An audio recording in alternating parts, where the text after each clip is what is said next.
Hi, you're watching On the Mark with Mark, and we're continuing on with our series on this cabinet upgrade.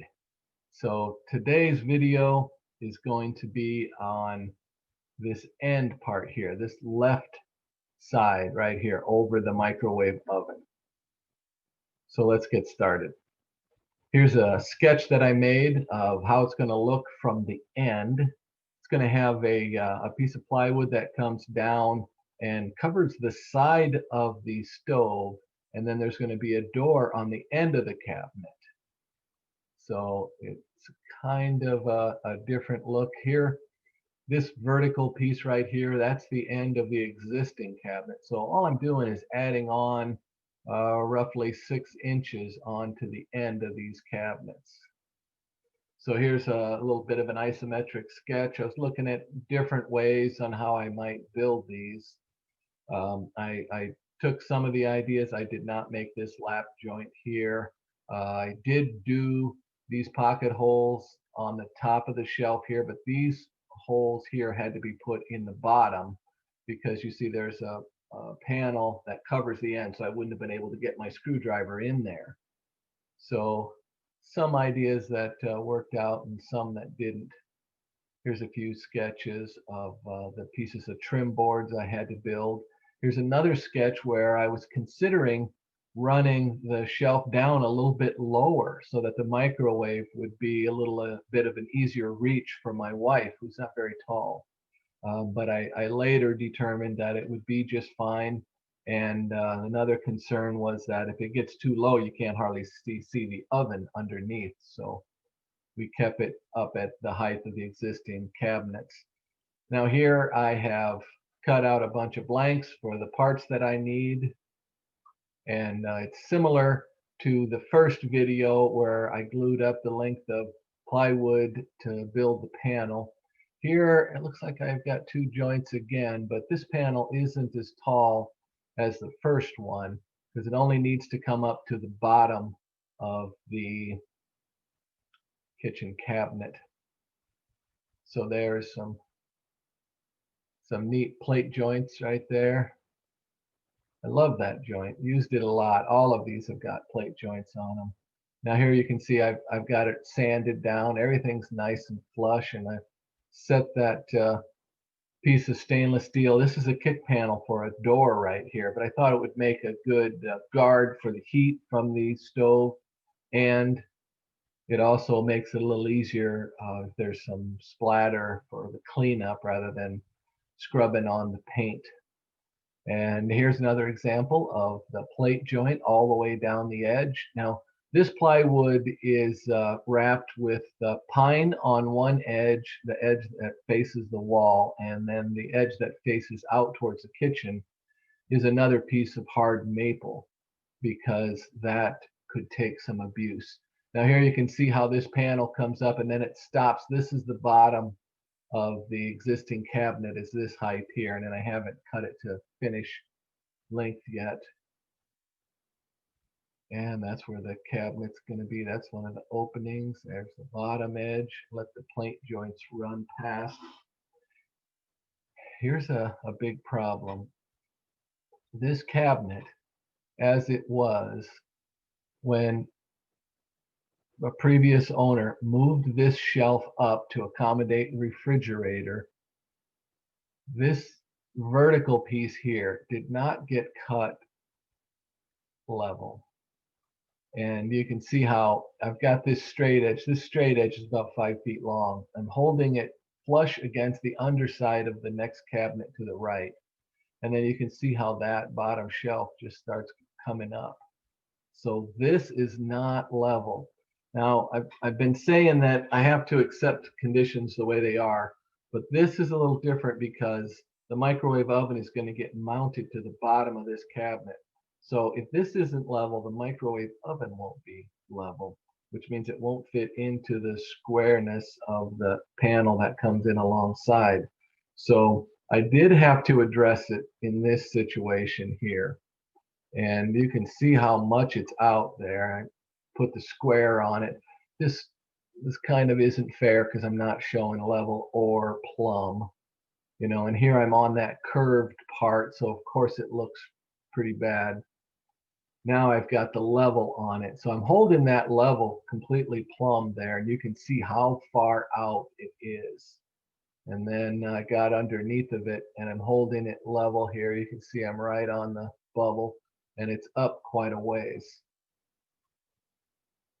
So here's where I started getting the idea of where things went wrong, is when I come up from the back. This cut here wasn't made exactly right. So what I did was I cut a piece of plywood that was as wide as the opening, not the opening, but the space of this shelf at the back. And then I slid it in there and it went in at an angle. And then I took a hammer and pounded it in here sideways. And what it did was is it broke that bottom shelf away from this vertical piece here. And that, there you can see on the inside there. So that brought this into level. So that was nice. And this board right here is holding it in place. So then so you can see there where it's broke loose, see that taper right there? And then I had to push it over, and there was enough friction on this piece of plywood that I wedged in there that as I tapped that over, it would stay in place. And I got that thing nice and plumb. But then I had all this gap here. So what I had to do is I had to make some really long and thin shims that I stuck in there with a ton of glue. And I glued this crack up real good too. It looks kind of bad here, but it doesn't show up later. You can kind of see that must be drying a little bit more later, but it shrunk up a little bit. So now look at that, it's nice. This is beautifully level. And this is also plumb going this way. And I've got the end of all the plywood capped off now, so that's a better look for the plywood. And there you can see the end. So things are straightened up here real good. And you can see how nasty that side is there. Let's go back to that. Look at that. There's little pieces of wood in there and a lot of glue. So that's how that looked. And here's the plywood panel that's going to go down to the floor right alongside the oven. And my original measurement was off a little bit. I had to add another piece onto the bottom there to bring it up to the height of it so that it would match up with the cabinet. You can see here where I cut out around the baseboard, left the baseboard alone. And now this piece is nice and sanded down, ready for sanding sealer. Now here's the shelf, and this is the amount that the cabinet is getting widened.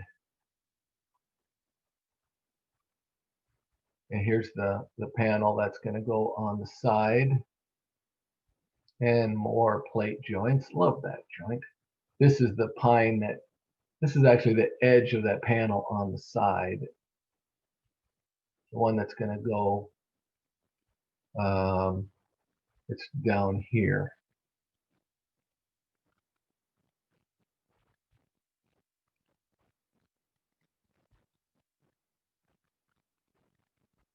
Here's the grooves I put in for the shelves.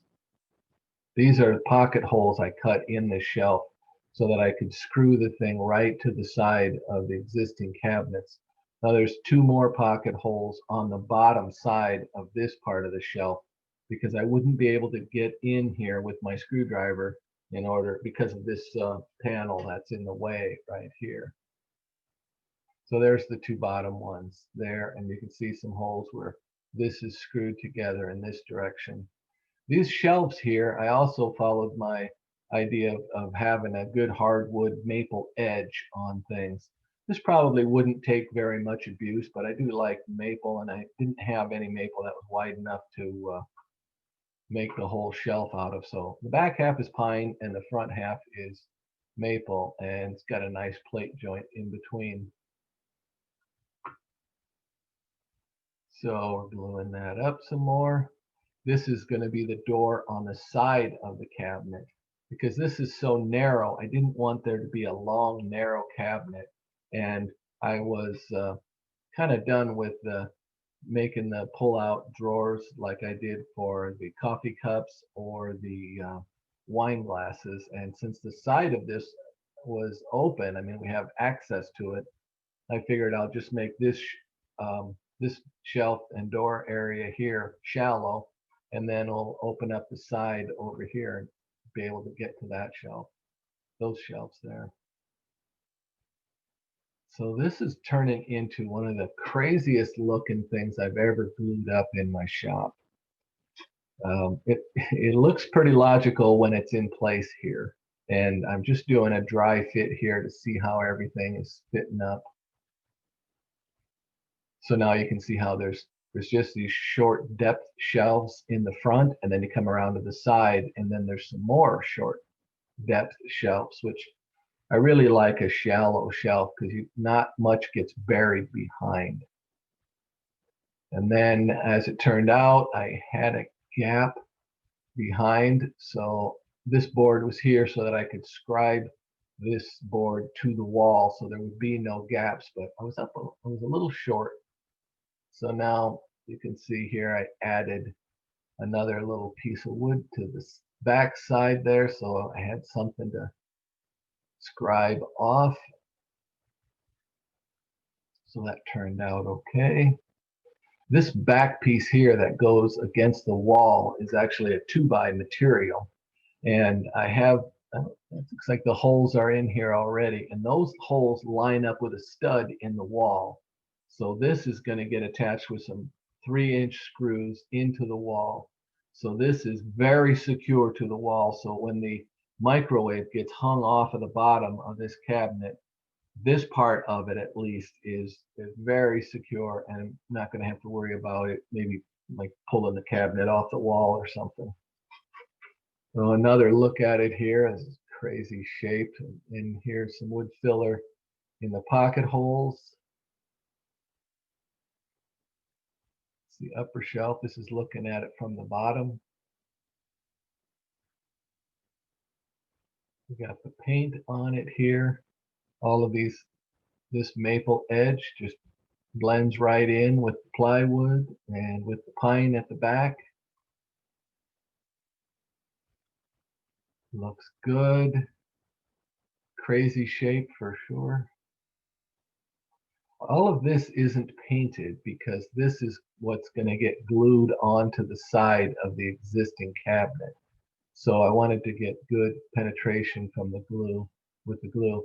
And this is these are the movable shelves that go in the side door. And yeah, those had the maple edge on the front again. And here's the grooves where the adjustable, I don't know what you call those, brackets for the shelves go. You can see the little rabbit has been milled out of those. And I've got this stainless steel panel screwed on here. Again, this is just for cleanup and possible fire protection. This is the underside of the cabinet, and this is how far down the microwave is going to come. So that's where I started the stainless steel panel. So here the adjustable shelf brackets are in both sides. Here you get a good look at that 2x material that's going to attach this firmly to the wall. Here's another dry fit. I've got this wall sanded down good, this side of this cabinet sanded down good so that I can get decent penetration with my glue. There's the underside. What it looks like from this side. So nice and sanded up, and now we're gluing it on. And I put this piece of wood under here, and when I glued it, I actually had a piece of wax paper between the cabinet and this piece of wood, and that kept the bottom of this beautifully flush. And then I was able to run screws in from the inside of the cabinet in this direction and into this vertical piece back here.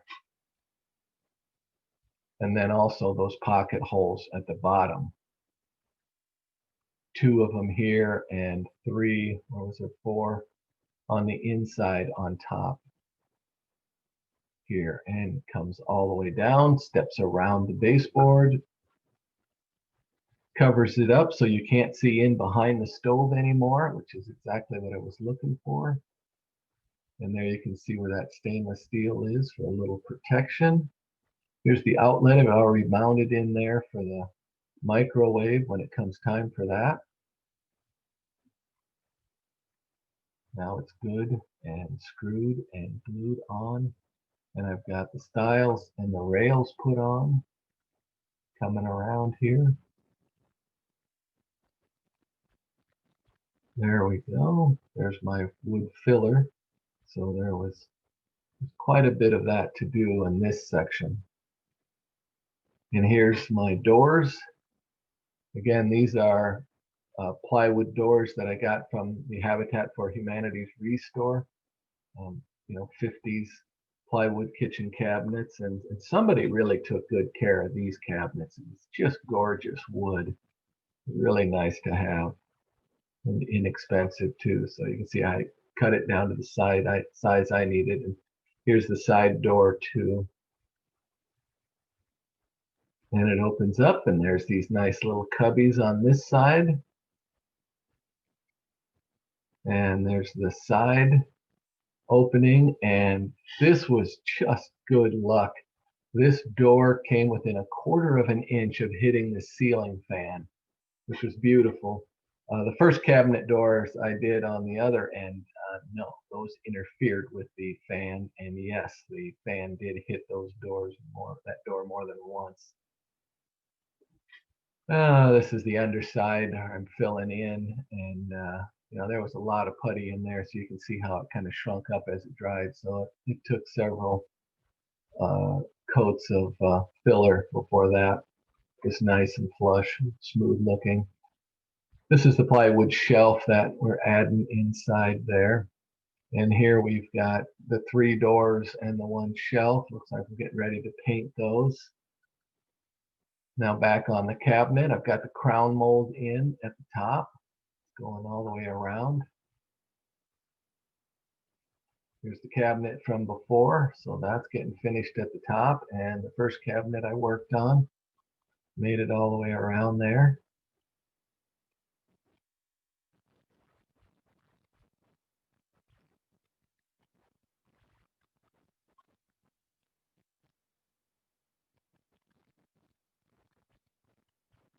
The doors are painted. Crown mold is painted. Got a little sloppy on the ceiling there, but the ceiling needed to be painted too, so that's coming later. There's the underside there, filled in nice and neat.